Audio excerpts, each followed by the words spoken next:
Hello friend, বন্দনা ব্লগের নতুন একটা ভিডিওতে সবাইকে জানাই স্বাগত। আজকে চলে আসলাম ননদের রিসেপশনের একটা ব্লগ ভিডিও নিয়ে। তোমরা যারা প্রতিনিয়ত আমার ভিডিও দেখো তারা জানো আমি যখন শিমুরালিতে আমার দিদিবাড়ি গেছিলাম তখন কিন্তু দেবাংশীর শরীরটা খুব খারাপ ছিল, সেই কারণে আমি ননদের বিয়েতে যেতে পারিনি। অবশ্য দেবাংশীর বাবা গেছিলো আর আমার জন্য কিছু ভিডিও করেছিল। তো তোমাদের যদি আমার এই ভিডিওটা ভালো লাগে তাহলে অবশ্যই একটা লাইক দিও আর সবার শেষে একটা কমেন্ট করে দিও।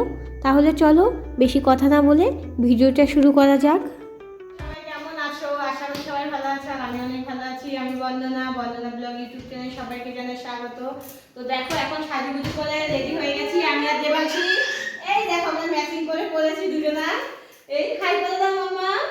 হাই। ননদের বিয়ে না সরি রিসেপশন। বিয়েতে যেতে পারিনি, দেবাংশী খুব শরীর খারাপ ছিল তো, আর তারপরে রিসেপশনে যাবো না। এটা খুলে না, কথা বলতে গেলে ভীষণ জ্বালা।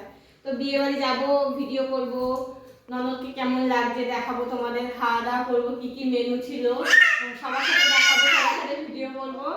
আচ্ছা বিয়ে বাড়ি দেখা হবে, বাই। আমার ননদের বাড়ি কিন্তু নদিয়া জেলার রানাঘাটে, আর আমার ননদের বিয়ে হয়েছে কিন্তু আমাদের বর্ধমান ডিস্ট্রিক্টের সমুদ্রগড়ে।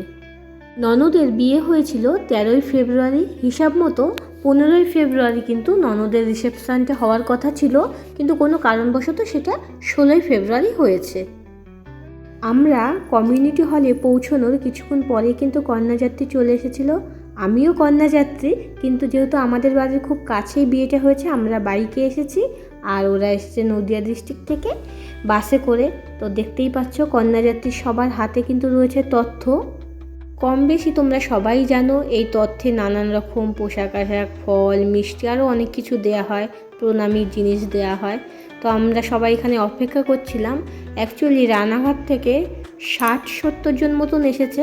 আর আমাদের এই সমুদ্রগড়ে যেহেতু আমার এই যে মাসি শাশুড়ি দেখছো, মাসি শাশুড়ির বাপের বাড়ি সমুদ্রগড়ে, তো আমাদের যে আত্মীয় স্বজনরা তারা আসছে পেছনে।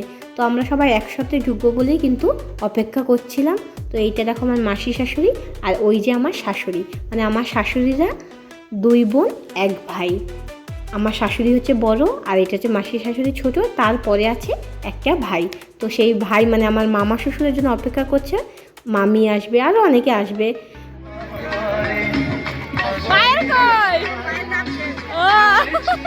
আমার মাসি শাশুড়ির কিন্তু 2 মেয়ে, বড় মেয়ের নাম পূজা আর ছোট মেয়ের নাম পায়েল।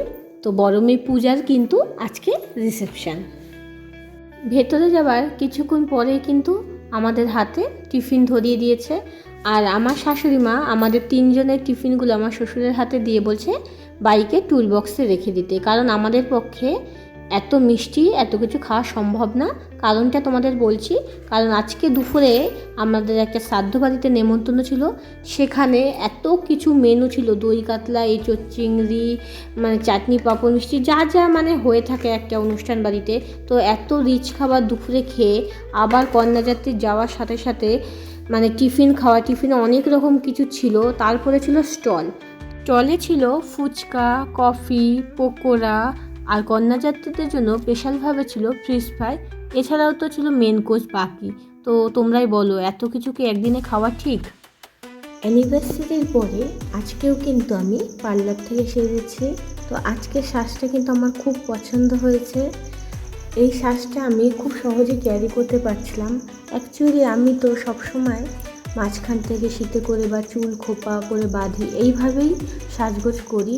তো ওপেন হেয়ার আমি কখনো রাখি না, কারণ আমার চুলগুলো তো খুবই কার্লি।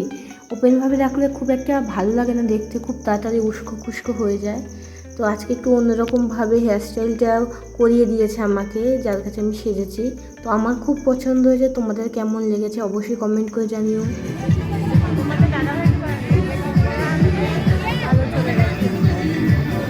দেবাংশীর বাবাকে পাঠিয়েছিলাম আমার জন্য পকোড়া আনতে, আর ও দেখো কফি নিয়ে নিজের মতন কোথায় চলে গেছে। তো যাই হোক, পরে আমাকে পকোড়া এনে দিল, কিন্তু আমি দেখি এটা চিকেন পকোড়া না, ভেজ পকোড়া ছিল। তার কারণে আমি আমার শ্বশুরমশাইকে সব পকোড়াগুলো খাইয়ে দিলাম, কারণ আমার ভেজ পকোড়া খুব একটা ভালো লাগে না। তারপরে একটা ফিশ ফ্রাই খেয়ে নিয়েছিলাম। তো তো তারপরে গেলাম ননদের সাথে দেখা করতে। আর আজকে আমার ননদকে কিন্তু দারুণ দেখতে লাগছিল। বিয়ের দিনের থেকে আজকে কিন্তু সাজটা এত সুন্দর হয়েছে, আমার তো খুব পছন্দ হয়েছে, জানি না কার কেমন লেগেছে। তো তারপরে তো দেখো নতুন বউ এখন মাসি মা সবার সাথে গল্প করতে ব্যস্ত।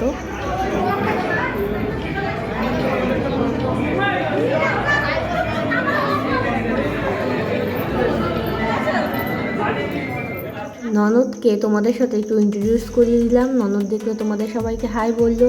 এরপর হচ্ছিল ফ্যামিলি ফটোশ্যুট, সবাই মিলে মামা শ্বশুর মামি শাশুড়ি সবাই ছিল। আর এদিকে ননদ তার ননদের সঙ্গে ছবি তুলছিল। তো আজকে সে খুব ব্যস্ত, অনেকের সাথে ছবি তুলতে হবে, অনেক টাইম দিতে হবে সবাইকে। তো আমার আর পরে ছবি তোলা হয়নি, একা সিঙ্গেল। তারপরে আমরা খেতে বসে গেছিলাম। তো দেবাংশীকে ওর ঠাম্মির কাছে রেখে দেখো কার সাথে বসেছি, আমার শ্বশুরমশাই, আমার মামা শ্বশুর, আর এদিকে দেবাংশীর বাবা। প্রথমেই পাতে পড়লো ফিশ ফ্রাই, তারপরে নানপুরি আর চানা মশলা।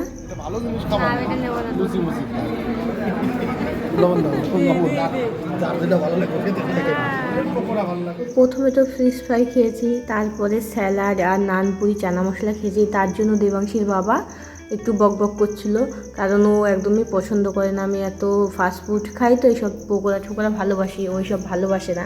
তো আমার মামা শ্বশুর বলো, শ্বশুরমশাই, দেবাংশীর বাবা কেউ কিন্তু এইসব নেয়নি, আমি নিয়েছি। তাই আমার মামা শ্বশুর আবার ওকে বকা দিচ্ছিল যে যার যেটা ভালো লাগবে সে সেটা খাবে, তোর কি, তুই চুপচাপ খা। তো আমার বেশ ভালোই লাগলো। তো তারপর দেখো ডাল আমি নিইনি, কারণ আমার ডাল ভালো লাগে না। ভাত আর পাবদা মাছের ঝাল নিলাম। তারপরে চলে আসলো একদম ঝরঝরে বাসন্তী পোলাও, আর হয়তো চিকেন কষা বা মাটন ছিল, আমার ঠিক মনে নেই। অ্যাকচুয়ালি অনেক দিন আগের ভিডিও তো ভুলে গেছি। এরপরে অনেকগুলো বিয়েবাড়ি খেয়েছি, সব ভিডিওই দেবো আস্তে আস্তে তোমাদের। তো তারপর দেখো খাওয়া দাওয়া শেষও হয়ে গেছে, শেষে আইসক্রিম নিয়ে আবার চলে গেলাম একটু ননদের সঙ্গে দেখা করতে। তো সেখানে তো ও তখনও দেখি ননদ তার বরের বন্ধু বান্ধবদের সাথে ছবি তুলতে ব্যস্ত ছিল, তাই তাকে আর ডিস্টার্ব না করে আমরা সবাই বাড়ি চলে আসলাম। আর ভিডিওটি আজকে এখানেই শেষ করলাম। বাই বাই, সবাই ভালো থেকো।